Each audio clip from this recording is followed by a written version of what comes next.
नमस्कार साथियों, स्वागत है आपका भी NK24 यूट्यूब चैनल पे। बहुत बहुत साथियों, चर्चा कर लेते हैं कि अब युद्ध किस मोड़ तक पहुंचा है या भारत पाकिस्तान का जो तनाव है वो कहां तक चला गया।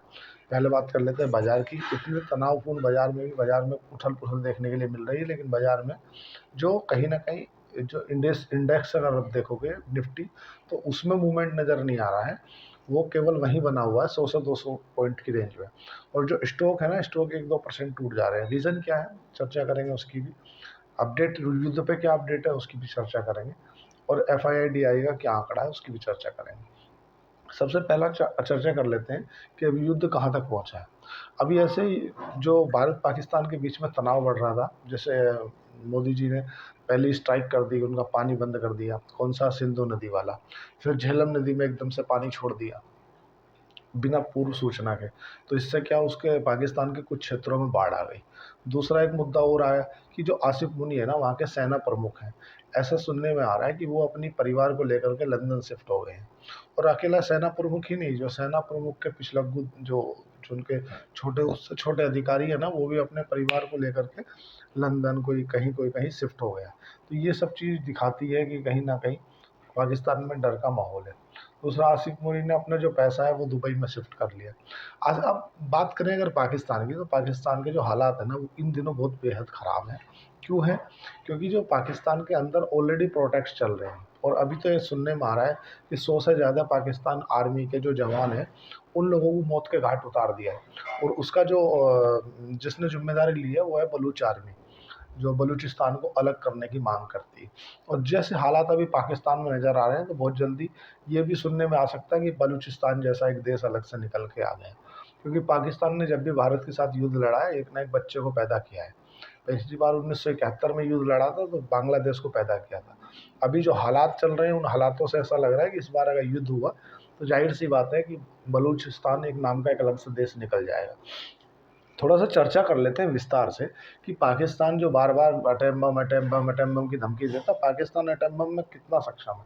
देखो साथियों, अगर बात करें भारत की, तो भारत के पास में वर्तमान में 180 से ज़्यादा परमाणु बम हैं, जिनकी जो रेंज है वो अलग अलग लेवल पे। लेकिन अगर भारत के कुछ परमाणु बमों की बात करें, तो 10 किलोमीटर तक के एरिया को बिल्कुल नष्ट और नाबूद कर सकते हैं। और पाकिस्तान की अगर बात करें, तो पाकिस्तान के पास में 170 परमाणु बम है। वो बोलता है, लेकिन वो परीक्षण किया वाला है नहीं है। उसमें भी उसके पास में मात्र जिनकी रेंज है वो है 800 मीटर से लेकर के 7 किलोमीटर के आसपास तक, इतनी उसकी रेंज है। भारत के पास में अगर बात करें, तुम्हारा हवा, पानी और ज़मीन, तीनों जगह से भारत परमाणु हमले करने के लिए सक्षम है। भारत के पास में ऐसे युद्धपोत हैं कि वो पानी में से भी, ऐसी सबमरीन है जिनको हम पनडुब्बी बोलते हैं, ऐसे फाइटर जेट है जो ऊपर से भी हमला कर सकते हैं। और लैंड की तो बात ही नहीं करें, लेकिन पाकिस्तान केवल ज़मीन से हमला कर सकता है। और पर अगर हम बात करें ना कि अगर वो इस तरह का कोई हमला करता भी है, तो पहली बात क्या है ना कि भारत के पास में S-400 जैसी जो एंटी टैक्स लगा हुआ है, अगर वो उसको एक्टिवेट कर देता है, मान लो उसने परमाणु बम भारत पर मार दिया, तो उसका सीधा सा रूल है कि 400 मीटर के दायरे में आने से पहले ही वो वहीं नष्ट कर देगा। तो उसका ही खुद के लॉस होगा। बात करें पाकिस्तान की, तो पाकिस्तान और जो पाकिस्तान के अंदर सिंध और पंजाब है ना, उसके अंदर ऑलरेडी पहले से प्रोटेस्ट चल रहे हैं। मतलब स्थिति बहुत नाजुक बनी हुई है। अब थोड़ा सा हिस्ट्री फ्लैशबैक पे जाते हैं और इस बात को जान लेते हैं कि जब पिछले बार जब भी युद्ध हुआ है, जब कारगिल युद्ध हुआ था, तो हमारा जो शेयर बाजार है उसने किस तरह का मूवमेंट दिया था। तो बात करें 1999 की, अगर कितने तारीख से बात करें, 1999 में जो कारगिल युद्ध हुआ था वो 5 मई को चालू हुआ था। और तुम्हारा 84 दिन तक ये युद्ध लड़ा। और 26 जुलाई 1999 में ये युद्ध समाप्त हो गया था। 84 दिन में अगर बात करें अमेरिका के शेयर बाजारों की, तो अमेरिका के शेयर बाजार कहीं नहीं गए, वहीं पर घूमते रहे। लेकिन अगर हम बात करें सेंसेक्स की, तो भारत का जो सेंसेक्स है वो 57% भागा था। बात करें निफ्टी 50 की, तो निफ्टी 50 25% भागा था। और निफ्टी नेक्स्ट 50 की बात करें, जो नेक्स्ट 500 आते हैं ना, उसमें उसमें 37% की मूवमेंट देखने के लिए मिली थी। ऐसा नहीं है कि बाजार केवल बढ़ा ही बढ़ा था। इसमें अगर बात करें युद्ध के फर्स्ट फेज़ की, तो उसमें बाजार के अंदर वीकनेस आई थी। अब अगर बात करें कि जिस तरह से पोजीशन बन रही है कि कभी भी तनाव बढ़ जाता है, कभी भी घट जाता है, कभी कोई सिचुएशन आ जाती है, तो एक बात तो आपको मान के चलनी पड़ेगी कि चाइना ने कहीं न कहीं अपने आप को पीछे कर लिया है, कदम पीछे ले लिए। जैसे चाइना एक तरफ से सपोर्ट कर रहा था, तो चाइना ने अभी खुल कर सपोर्ट करने के लिए पाकिस्तान के हाथ पीछे कर लिए, और पाकिस्तान ने यूनाइटेड नेशन में एक ऐसा मुद्दा उठा दिया है कि भाई साहब, अब भारत हमारे ऊपर कभी भी हमला कर सकता है। तो ये सब चीज़ें किस ओर इशारा कर रही है, ताकि जो और देश हैं वो भारत के ऊपर प्रेशर बनाए, जिससे कि भैया आप युद्ध मत करो, आप पाकिस्तान के ऊपर हमला ना करो। लेकिन अगर बाजार के लिए बात करें तो बाजार में इतना कोई घबराने वाली बात है नहीं। मैं ऐसा क्यों बोल रहा हूँ, क्यों घबराने वाली बात नहीं। साथियों, अगर कल की आंकड़े की बात करें तो जो कल एफआईआई ने माल खरीदा है ना, वो खरीदा है लगभग 10,000 करोड़ रुपये का। जो फॉरेन इंस्टीट्यूशनल इन्वेस्टर है वो पिछले लगातार 10 ट्रेडिंग सेशनों से हर बार माल खरीद रहे हैं, जबकि कल बाजार में गिरावट देखने के लिए मिली, आज भी थोड़ा उथल-पुथल देखने को मिली। और जो डीआईआई डोमेस्टिक इंस्टीट्यूशनल इन्वेस्टर, उन्होंने लगभग 3,000 करोड़ रुपए का माल खरीदा। तो एक बात तो तय होती है कि अगर एफआईआई माल खरीद रही है, फॉरेन इंस्टीट्यूशनल इन्वेस्टर, और डीआईआई माल खरीद रहे हैं, तो फिर माल बेच कौन रहा है? माल बेच रहे हैं ट्रेडर। ट्रेडर बेच रहे हैं, दूसरे बेच रहे हैं तुम्हारे रिटेलर। रिटेलर और ट्रेडर दोनों में ही पैनिक का माहौल है, वो घबरा रहे हैं कि यार क्या। देखो, सबसे पहली बात है, 2-3 चीज़ें आपको एक से कंसिडर करनी पड़ेगी। पहला कि आरबीआई का जो डिसीजन है, आरबीआई ने एक डिसीजन लिया कि वो 1,25,000 करोड़ रुपए जैसे ओईएम ओपन मार्केट ऑप्शन के जरिए फिर से गवर्नमेंट सिक्योरिटी बॉन्ड खरीदेगी, और वो बैंकों के अंदर लिक्विडिटी बढ़ाएगी। लिक्विडिटी इन द सेंस कि पैसा बढ़ाएगी। तो सीधी सी बात है, आपको ये चीज़ें मान के चलनी पड़ेगी कि 2-3 चीज़ देखो। जो डॉलर इंडेक्स है वो 99-98 रुपये पर स्टेबल बना हुआ है, ठीक है। जो ट्रेड वार है, ट्रेड वार अपने आप में थमती सी नज़र आ रही है। अमेरिका के पीछे कदम खींच लेना हुआ, चाइना का 2 कदम पीछे लेना हुआ।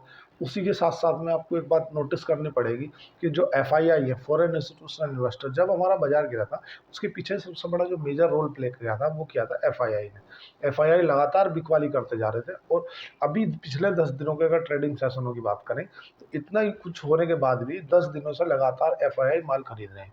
तो ये किस ओर इशारा करता है? ये इस ओर इशारा करता है कि कहीं न कहीं बाज़ार में पॉज़िटिविटी लौट रही है। जो हमारा रुपया एक बार 88 के आस-पास आ गया था, रुपया भी 85 पे आ गया, मतलब 3 रुपये हमारा रुपया मजबूत हो गया। दूसरा, जो इसको एक तरह से बूस्टर डोज़ का जो काम किया, वो किया आरबीआई गवर्नर ने। आरबीआई गवर्नर जो संजय मल्होत्रा है ना, उन्होंने रेट कट कर दिया, उसके बाद में ओईएम के ज़रिए पैसा डाल दिया, और अभी 1,25,000 करोड़ रुपए फिर से लिक्विडिटी बढ़ाने के लिए ओपन मार्केट ऑप्शन के ज़रिए पैसा डाल रही है। अगर बात करें तुम्हारा क्रूड ऑयल की, तो कच्चा तेल जो है वो लगभग 65 के आसपास बना हुआ है। इंडसइंड बैंक को लेकर के थोड़ी सी एक खबर नेगेटिव है कि इंडसइंड का जो बड़े मेजर अधिकारी है ना, उन्होंने अपने पद से इस्तीफा दे दिया, मतलब उनके सीईओ ने इस्तीफा दे दिया। एक्चुअल में इसके पीछे का जो उनका फॉरेक्स में जो ट्रेड होता था, उसके पीछे का जो उनका पैसा था, वो पैसा ब्लॉक हुआ, उसके उससे एनपीए पे फ़र्क पड़ा। और ये कहीं न कहीं सेबी इस चीज़ को ट्रैक कर रही थी, 1-2 बार पहले भी बोला, तो अब उनके जो मेजर बड़े उच्च अधिकारी हैं, उन्होंने इस्तीफ़ा दे दिया है। ये चीज़ें तो अब आपको 2-3 चीज़ों को मान के चलना पड़ेगा। पहली बात तो क्या है कि बाज़ार में केवल अलर्ट रहना, सतर्क रहना है, घबराना नहीं है। क्योंकि भारत और पाकिस्तान की अगर दोनों की सैन्य शक्तियों की बात करें, तो पाकिस्तान भारत से कहीं नहीं लगता। ना तो सेना में लगता, ना वायुसेना में लगता, और ना थल सेना, तुम्हारा नेवी के लगता है, क्योंकि नेवी में भारत के पास में। और दूसरी, अभी मैं आपको एक बताऊंगा आगे, पाकिस्तान को डराने वाली बात क्या हो गई है।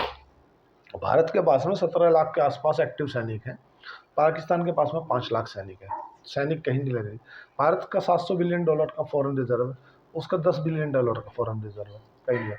भारत के पास में 60 दिन, मतलब ये मान के चलो 60 दिन का पेट्रोल डीजल रिजर्व के रूप में रखा गया। अगर 60 दिन तक भारत डीजल पेट्रोल नहीं भी खरीदता है, तो 60 दिन तक भारत के पास में रखा है।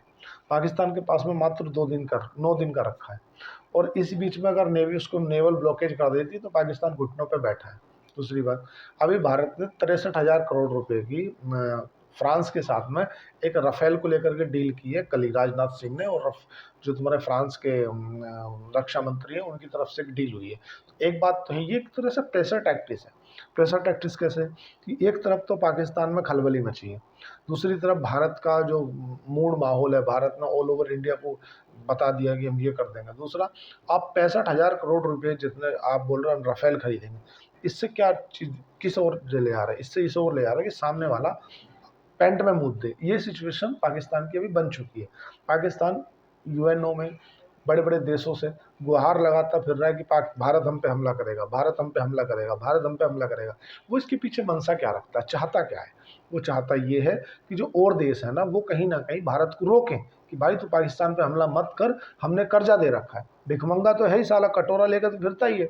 कहीं भी जाता है तो जाते से ही पहले नमस्कार चमत्कार होता है, वो लल्ला दे दो कुछ पैसे। इस तरह की उसकी सिचुएशन है।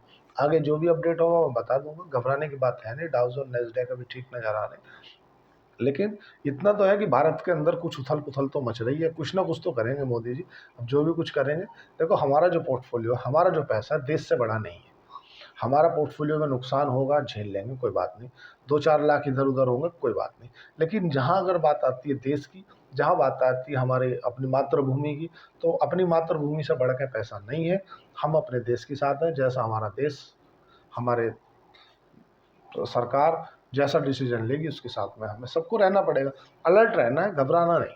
आज के लिए इतना ही। चैनल को लाइक करें, सब्सक्राइब करें, कमेंट करें। धन्यवाद, थैंक यू।